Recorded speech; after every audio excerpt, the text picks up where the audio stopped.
နော်မြတ်စွာဘုရားရဲ့ချမ်းသာမှုကဆင်းရဲဒုက္ခမလာလို့ထိုင်လို့ရတာပေါ့ဆင်းရဲဒုက္ခလုံးဝမလာဘူးကာယကဒုက္ခညောင်းတာညံတာကြိုက်တာခဲတာဆိုတာလုံးဝမရှိစေတသိက်ကဒုက္ခစိတ်ထဲကစိတ်မပါလို့ပြင်းရည်ငြိမ်ငွေ့လာတာမျိုးဆိုတာမရှိကာမချမ်းသာဆိုတာပြင်းရည်ငြိမ်ငွေ့လာတတ်တယ်ပြင်းရည်ငြိမ်ငွေ့မှုတွေရှိတယ်ဟောအခုပြောတဲ့နိက္ခမဒုက္ခလေ့ကျင့်ပြီးတော့ရယူလိုက်ပြီဆိုရင်ပြင်းရည်ငြိမ်ငွေ့သွားတာဘယ်တော့မှမရှိဘူးဒါကြောင့်မို့ပထမဇန်ချမ်းသာကိုဝိဝေကသပိတိဒုက္ခတဲ့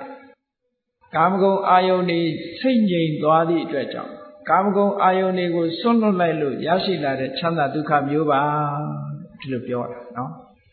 အဲ့ဒီချမ်းသာဒုက္ခကကာမဒုက္ခတဲ့အစပေါင်းများစွာမြတ်တယ်ဒါဖြင့်ဘုန်းကြီးတို့တွေကထင်ကောင်းထင်လိမ့်မယ်ဒီပထမဇန်ချမ်းသာဆိုတာအကောင်းဆုံးပဲလို့ဒီလိုထင်ကောင်းထင်လိမ့်မဟုတ်သေးဘူးတဲ့သူ့တဲ့ကောင်းတာရှိသေးတယ်အကောင်းတွေကိုရွေးချယ်ရအကောင်းဆုံးချမ်းသာကိုရွေးမယ်ဆိုပထမဇန်ချမ်းသာမှာမကောင်းတာတွေကဘာရှိတော့ဆို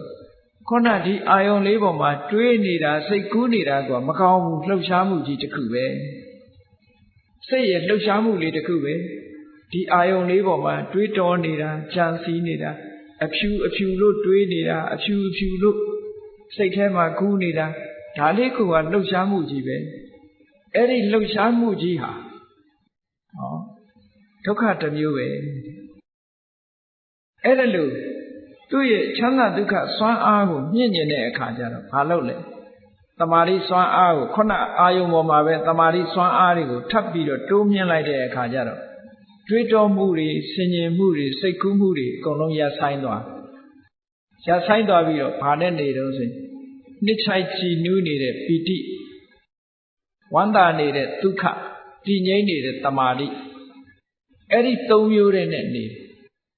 တမာတိစပီတိဒုက္ခစိတ်ကလေးကပို့ပြီးတော့ငြိမ်ကြသွားအဲ့ဒီစိတ်ကလေးနားမှာဘာရှိတော့ဆိုနှစ်ချိုက်နေတဲ့ပီတိနဲ့ဝမ်းသာနေတဲ့ဒုက္ခဒါလေးပဲရှိတမာတိကြောင့်ရတဲ့ဒုတိယအဆင့်ချမ်းသာကခုနလိုတွေးတောကြံစည်နေရတာမပါသည့်အတွက်ကြောင့်ပို့ပြီးတော့ငြိမ်သွားတယ်အဲ့ဒီချမ်းသာဒုက္ခကမှပိုချမ်းသာတာဒါဒုတိယဇန်ချမ်းသာလို့ခေါ်တယ်ဒါဖြင့်ဒီဒုတိယဇန်ချမ်းသာဟာအကောင်းဆုံးလားလို့ဆိုဘယ်ဟုတ်မလဲသူ့တဲ့ကောင်းတာရှိသေးတယ်သူ့တဲ့ကောင်းတာရှိရင်ဘာလို့ဆိုဒီအာယုံလေးပေါ်မှာနှစ်ချိုက်နေတယ်ဆိုတာစိတ်ထဲမှာဖိုလိုက်ဖြစ်စဉ်းစားကြည့်လေပီတိဖြစ်ဘူးတဲ့လူတွေရှိလေပီတိဖြစ်တယ်ဆိုတာစိတ်ငြိမ်သက်မှုမှမဟုတ်ပဲစိတ်ရဲ့လှုပ်ရှားမှုကလေးတစ်ခုဖြစ်နေတယ်ဒါကြောင့်ဒီပီတိကို तू မလိုချင်ဘူးပီတိရဲ့အပြစ်တွေမြင်လာတယ်ဒုက္ခလို့ဆိုတဲ့ဒီပီတိရဲ့အပြစ်တွေကိုမြင်လာတဲ့အခါကျတော့ तू ကဗာနဲ့ယတ္တိကိုကြိုးစားလာတယ်တမာတိစွမ်းအားတွေမြင့်လိုက်တဲ့အခါကျတော့ပီတိဆိုတာမလာတော့ပဲနဲ့ဝမ်းသာခြေနှက်နေတာလေးရဲ့တည်ငြိမ်နေတာလေးရဲ့နှစ်ခုတည်းနဲ့နေအဲ့ဒီချမ်းသာကိုတော့တတ္တိယဆံချမ်းသာလို့ခေါ်တယ်ပီတိဆိုတဲ့လှုပ်ရှားမှုတစ်ခုဖယ်ရှားပလိုက်တယ်ဖယ်ရှားပြလိုက်သည့်အတွက်ကြောင့်လှုပ်ရှားမှုကင်းပြီးတော့ငြိမ်သက်အေးချမ်းတဲ့ချမ်းသာဒုက္ခကိုရသွားတယ်အဆင့်ပိုမြင့်သွားဒါဖြင့်သူကတွေးမိလိမ့်မယ်ဒီတတ္တိယဆံချမ်းသာဟာအကောင်းဆုံးလားမဟုတ်သေးဘူးတဲ့ဒီတဲ့ချမ်းသာတာရှိသေးတယ်ဒီတဲ့ချမ်းသာတာကခုနကအဖြူအာယုံလေးပေါ်မှာအဖြူကတိုင်းလေးပေါ်မှာပဲဆက်ပြီးတော့လေ့ကျင့်တော့ဒုက္ခဆိုတဲ့ဝမ်းသာကြည်နူးနေမှုသည်စိတ်ရဲ့လှုပ်ရှားမှုတစ်ခုဖြစ်တယ်ဒုက္ခဆိုတာစိတ်ရဲ့အနာရောဂါတစ်မျိုးဖြစ်တယ်ဒါကြောင့်မို့မလိုချင်ဘူးဒုက္ခလည်းမလိုချင်ဘူးဒုက္ခလည်းမလိုချင်ဘူးဝမ်းသာတာလည်းမလိုချင်ဘူးဝမ်းနေတာလည်းမလိုချင်ဘူးအားလုံးကိုဖယ်ရှားပစ်လိုက်တဲ့အခါကျတော့ခံစားမှုမထင်ရှားတဲ့တည်ငြိမ်မှုလေးရဲ့အာယုန်တစ်ခုတည်းပေါ်မှာစွဲပြီးတော့နေတဲ့တမာတိလေးရဲ့အဲ့ဒီနှစ်ခုတည်းနဲ့ခံစားမှုမထင်ရှားဘူးဆိုတာဥပိ္ပခာတည်ငြိမ်နေမှုကတမာတိဥပိ္ပခာနဲ့တမာတိဒီနှစ်ခုတည်းတင်ဆိုတော့ခံစားမှုတွေဟာမလာဘူးသည့်အတွက်ကြောင့်အဲ့ဒီအချိန်မှာသူ့ရဲ့ချမ်းသာဒုက္ခဟာအငြိမ်ဆုံးချမ်းသာဒုက္ခဖြစ်သွားတယ်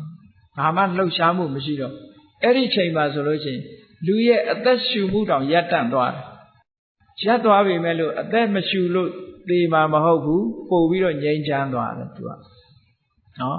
ဆရာဝန်တွေကတော့ပြောလိုက်ပဲအသက်မရှူဘဲနဲ့လူတယောက်ဟာမနေနိုင်ဘူးလို့ပြောကောင်းပြောလိုက်မယ်နော်သို့တော့အဲ့ဒီစရုပ်ထဆံဝင်စားလိုက်လို့ချမ်းသာဒုက္ခရသွားတဲ့ပုဂ္ဂိုလ်ဟာအသက်မရှူတော့အသက်မရှူဘဲနဲ့ငြိမ်းချမ်းနေတဲ့ငြိမ်းချမ်းမှုမျိုးကိုသူကခံစားရတယ်အဲ့ဒီချမ်းသာဒုက္ခကပို့ပြီးတော့မြတ်ပါတယ်တဲ့ဟောဒီအဆင့်တွေဟာကြော်လွှားလိုက်တာနော်ပထမကတွေးတောမှုစိတ်ကူးမှုဆိုတာနှစ်ခုအနှောက်အယှက်သဘောထားပြီးတော့ဖယ်လိုက်တဲ့အခါကျေနပ်မှုဝမ်းသာမှုနှစ်ချိုက်မှုနဲ့ဝမ်းသာမှုတခါနှစ်ချိုက်မှုကိုမကြိုက်တဲ့သဘောနဲ့ဖယ်ရှားပစ်လိုက်တဲ့အခါချမ်းသာဝမ်းသာမှုနဲ့တည်ငြိမ်မှုတခါဝမ်းသာမှုကိုမကျေနပ်လို့ဖယ်ရှားပစ်လိုက်တဲ့အခါကျတော့ဝမ်းသာမှုမထင်ရှားတဲ့ခံစားမှုကလေးနဲ့တည်ငြိမ်မှုနှစ်ခုတည်းတင်ကြတော့စိတ်ဟာအငြိမ်ဆုံးအဆင့်ကိုရောက်သွားပြီအဲ့ဒီအဆင့်ရောက်သွားတဲ့တမာတိစွမ်းအားနဲ့ဒီလိုတမာတိစွမ်းအားရထားတဲ့ပုဂ္ဂိုလ်တယောက်ဟာကောင်းကင်ပြန်ခြင်းလဲပြန်လို့ရသွားပြီနော်မြေရှိုးခြင်းလဲရှိုးလို့ရသွားပြီအဘိညာဉ်တွေဖန်ဆင်းလို့ရသွားပြီအဲ့ဒီအဆင့်ကြတော့ဒါဖြင့်ကောင်းပြီကောင်းကင်ပြန်တယ်ဆိုတာဘယ်လိုလုပ်ပြန်ရလဲသူကလည်းစီကံစနစ်နဲ့လုပ်ရ systematically ပေါ့တကယ်ကိုစနစ်တကျလုပ်မှပြန်လို့ရတယ်အနုဘဆိုပြန်လို့မရဘူးနော်မြေရှိုးခြင်းလဲရှိုးခြင်းတိုင်းရှိုးလို့မရဘူးဆိုပါစို့မြေရှိုးခြင်းတယ်ဆိုလို့ရှိရင်ဒီတိုင်းကောက်ရှိုးပဲရမှာတော့မြေကြီးကအမာကြီးပဲဘယ်လိုလုပ်ရှိုးမရဘယ်လိုလုပ်ရတော့လို့ဆိုလို့ရှိရင်သူကsupernormal power supernatural မဟုတ်ဘူး supernormal power တဘာဝကိုဆန့်ကျင်ပြီးတော့လုပ်လို့မရဘူးဥပမာပဲဒီစတိတ်ခုံကြီးကိုဖောက်ပြီးတော့အောက်ဆင်းကျင်တယ်ဆိုရင်မလုပ်ရမလဲလို့ဆိုလို့ရှိရင်ကိုသွားလောက်တဲ့အတိုင်းအတာတစ်ခုအရာဒီအပေါက်ကြီးဖြစ်အောင်စိတ်ထဲကဖန်တီးရ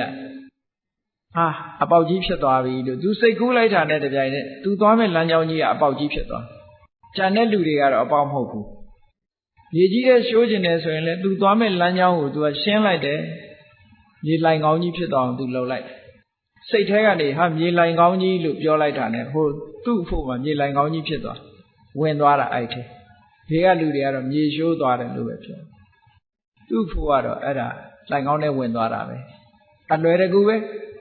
ကောင်းကင်ပြန်ကျင်တယ်ဆိုလည်းအရန်ပြန်လို့မရဘူးခန္ဓာကိုယ်ကြီးဆိုတာအလေးကြီးဘယ်လိုလုပ်ပြန်လို့ရမှာတော့ထခုံလဲဘုံဝင်နဲ့ကြာမှာပေါ့ဘယ်လိုလုပ်ရမလဲအင်မတန်ပေါ်ပါတဲ့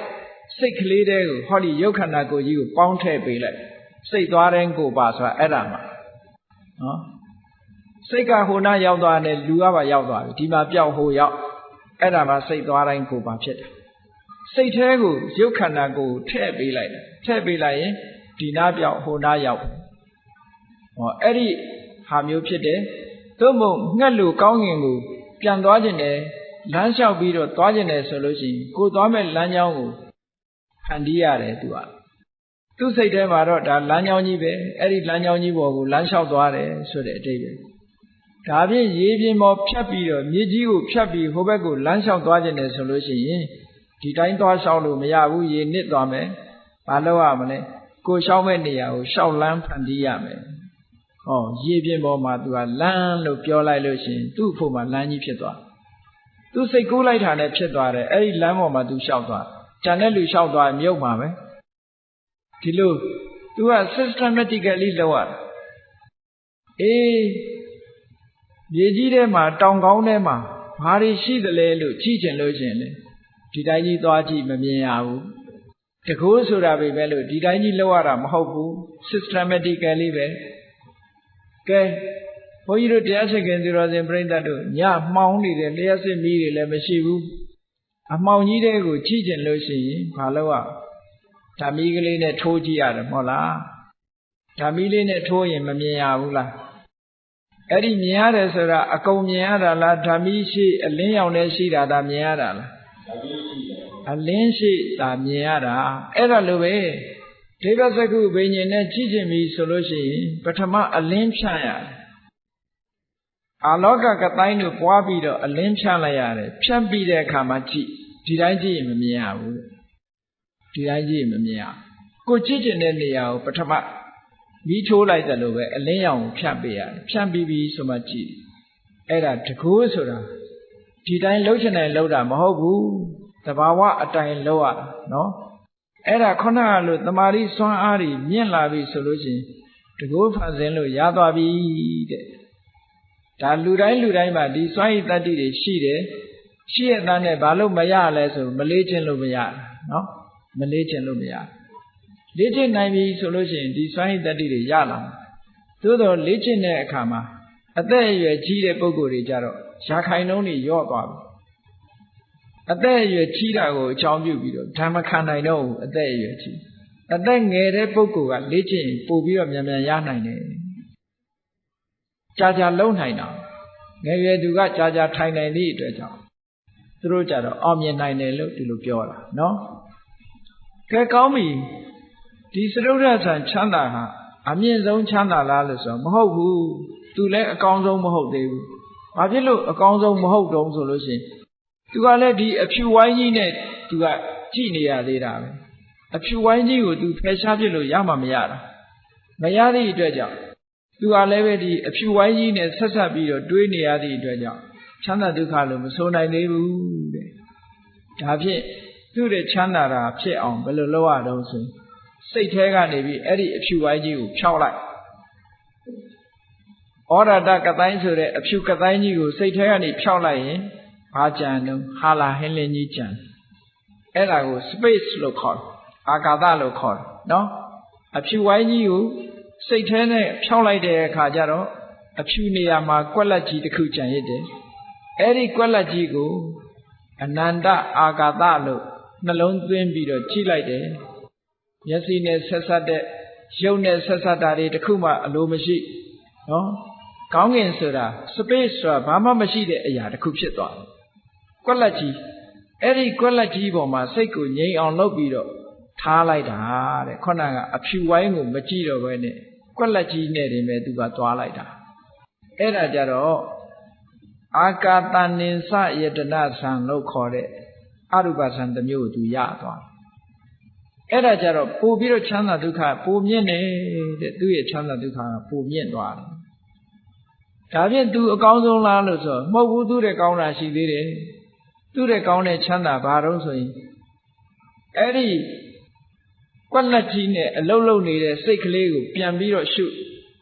ကွက်လက်ကြီးကိုမရှုတော့ဘဲနဲ့ကွက်လက်ကြီးကိုတိနေတဲ့စိတ်ကလေးကိုပြန်ရှုလိုက်တဲ့အခါကျတော့ကွက်လက်ကြီးကိုလည်းကြော်တက်သွားပြီးတော့ဒီအသိစိတ်ကလေးနဲ့ဆက်ကရပ်တည်လိုက်တဲ့အခါ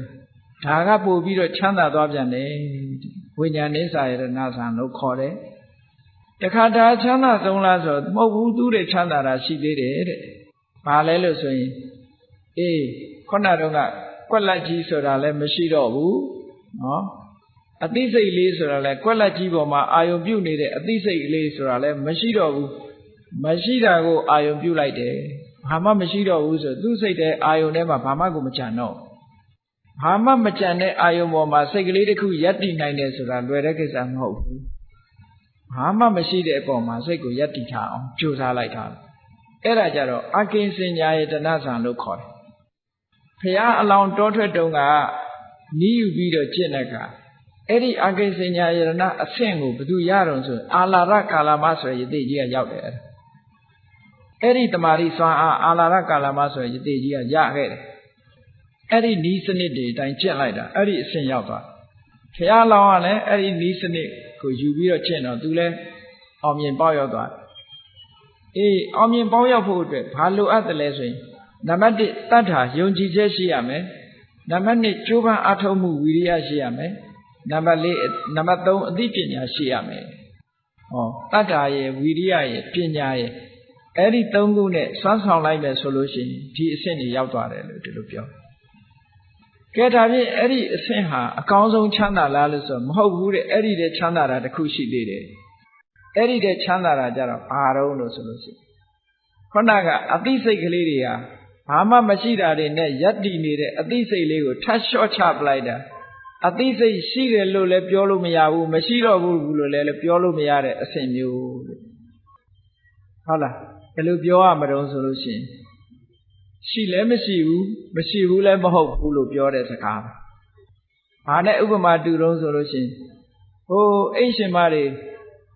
စီပလင်းကိုကြည့်လိုက်တဲ့အခါကျတော့စီကလေးတစ်စက်နှစ်စက်ကြာရင်ဘယ်လိုပြောတော့ဟဲ့စီကုန်းနေပြီစီမရှိတော့ဘူးလို့မပြောဘူးလားပြောတယ်ဒါပေမဲ့သွားကြည့်လိုက်ရင်အဲ့ဒီပလင်းစီကုန်းနေရင်ယူခဲ့စားထည့်မယ်ဆိုရင်ဟဲ့စီတွေရှိနေတယ်လို့မပြောပြန်ဘူးလားအိုက်ကြပြောတယ်စီတွေရှိနေတယ်လို့ပြောပြန်တယ်ခုနတုန်းကတော့စီကုန်းနေတယ်လို့ပြောတယ်စားထည့်မယ်ဆိုတဲ့အခါကျတော့စီတွေနဲ့လို့ပြောပြန်တယ်အဲ့ဒါလိုပဲမရှိဘူးရှိတဲ့ကားပေါ့နော်မရှိဘူးစိတ်ကလေးကမရှိတော့ဘူးလို့ပြောရလောက်အောင်တိမ်မွေ့သွားတယ်ဟောမရှိတော့ဘူးလို့ပြောရအောင်လုံးဝမရှိတော့တာလားလို့ဆိုတော့လုံးဝကြီးတော့လည်းမဟုတ်ဘူးနည်းနည်းလေးတော့ရှိသေးတယ်ပေါ့အဲ့ဒါကိုနေဝတင်ညာနာတင်ညာယေတနာလို့စာပေကဆိုတာအသိစိတ်လေးဟာမရှိဘူးလို့လည်းပြောလို့ရတယ်လုံးဝမရှိဘူးကြီးလို့လည်းပြောလို့တော့မရဘူးလို့ဆိုတဲ့အနေအထားမျိုးလေးအဲ့ဒီအသိစိတ်လုံးဝကင်းသွားတဲ့အနေအထားမျိုးရောက်သွားပြီဆိုလို့ရှိရင်ချမ်းသာဒုက္ခဟာအလွန်ချမ်းသာတယ်နိုင်ရှင်ပြီးတော့ပြောရမယ်ဆိုလို့ရှိရင်ဘုန်းကြီးတို့တွေအိပ်ပျော်နေတဲ့အခါနှစ်ချိုက်ကြီးအိမ်မောကြပြီးတော့အိပ်ပျော်နေတဲ့အခါကျတော့ပြောရမယ်ဆိုလို့ရှိရင်ဟိုဒီအတန်ပလန်နေလည်းမကြားရဘူးမျက်စိကလည်းဘာမှမမြင်ရဘူးအသိစိတ်မရှိသလိုမဖြစ်ပေဘူးလားအိမ်မက်တွေလည်းမမက်ဘူးဆိုပါစို့ဟုတ်ကဲ့လားမမက်ဖဲနဲ့နေတဲ့အခါနှစ်ချိုက်ကြီးအိပ်ပျော်ပြီးတော့သွားလို့နိုးလာတဲ့အခါဘာပြောတော့အိပ်ရတာကောင်းလိုက်တာလို့မပြောဘူးလားပြောတယ်ဘာသိလို့ကောင်းတာလဲအိပ်တယ်ဘာမှမသိဘူးအဲ့ဒါလိုပဲခုနနေဝတိညာနာတိညာရဏဆံရောက်သွားတဲ့အခါအသိစိတ်မရှိသလောက်တိမ်မွေ့သွားတာကိုကောင်းလိုက်တာလို့ပဲပြောရတဲ့ချမ်းသာဒုက္ခပဲဒါဖြင့်ဒီတဲ့ချမ်းသာဒုက္ခရှိသေးလားလို့ဆိုရှိသေးတယ်အသိစိတ်တွေလုံးဝချုပ်ငြိမ်းသွားတယ်ခံစားမှုတွေလုံးဝချုပ်ငြိမ်းသွားတဲ့និရောဓသမပတ္တိဆိုတဲ့အဆင့်မျိုးကိုရောက်သွားလို့ရှိရင်တော့ဒါလုံးဝချမ်းသာသွားပြီလို့ပြောတယ်ဟောချမ်းသာဒုက္ခဆိုတာအဲ့ဒါလို့အဆင့်ဆင့်သွားတယ်ဘုန်းကြီးတို့တွေရရှိနေတဲ့ချမ်းသာဒုက္ခဒီကာမဒုက္ခလို့ဆိုတဲ့အနှိမ့်ဆုံးချမ်းသာဟုတ်တာအဟုတ်ကြီးထင်နေကြရတာဒီတဲ့အဆင့်မြင့်တဲ့ချမ်းသာတွေကအများကြီးပဲနော်အဆင့်မြင့်တဲ့ချမ်းသာတွေက6ခုတောင်ရှိတယ်ဘုန်းကြီးတို့တွေတက်မိတာလှေကားတစ်ထစ်ပဲရှိသေးတယ်နောက်ထပ်တက်ရအောင်ပါလေ9ထစ်အဲ့ဒီ9ထစ်ချမ်းသာဒုက္ခတွေကိုဘယ်သူမှမရကြဘူးပုထုဇဉ်တွေကဒီလိုဖြစ်တာပေါ့အကောင်းဆုံးချမ်းသာကိုရအောင်ရှာပါဆိုတာအခုနံပါတ်9ထိအောင်ဒါအကောင်းဆုံးချမ်းသာလို့ခေါ်တယ်ဒါဖြင့်ဒါကအသက်ရှင်နေတဲ့နံပါတ်9အကောင်းဆုံးချမ်းသာနောက်ဆုံးမှာနိဗ္ဗာန်ချမ်းသာဆိုတဲ့ချမ်းသာမျိုးကြတော့ဒါတွေတဲ့အစပေါင်းများစွာသာသွားပြန်တယ်အဲ့ဒီနေရာမှာမေးစရာရှိရှင်သာရိပုတ္တရာမထေရမြတ်ကပြောတယ်နိဗ္ဗာန်ဆိုတာသိချမ်းသာတယ်နိဗ္ဗာန်ဆိုတာသိချမ်းသာတာပဲနဲ့ပြောတော့ဥဒ္ဒယီဆိုတဲ့ယဟန်တစ်ပါးကနေပြီးပြောတယ်အရှင်ဘုရားတဲ့နိဗ္ဗာန်မှာခံစားမှုမရှိဘူးမို့လားတဲ့ခံစားမှုမရှိဘူးဆိုရင်ဘယ်လိုလုပ်ချမ်းသာတယ်လို့ပြောမှာတော့တဲ့ကြည့်လေအိပ်ပျော်နေတဲ့အချိန်မှာခံစားမှုမရှိဘူးမို့လားသို့တော့ချမ်းသာတယ်လို့ပြောကြတယ်လေအဲ့လိုပြောတော့ရှင်သာရိပုတ္တရာမထေရကဘာပြောတော့ဆိုအေးအဲ့ဒီချမ်းသာမှုခံစားမှုမရှိတာကိုကချမ်းသာတာလို့ပြောလိုက်တယ်အဲ့ဒါကြတော့ပုရုဇဉ်တွေနားလည်ဖို့ခက်ခဲသွားတယ်ခံစားမှုမရှိတဲ့ချမ်းသာဒုက္ခသည်တကယ်ငြိမ်းအေးတဲ့သာဝရအငြိမ့်တချမ်းသာဒုက္ခဖြစ်ပါတယ်ဘုရားမြတ်စွာက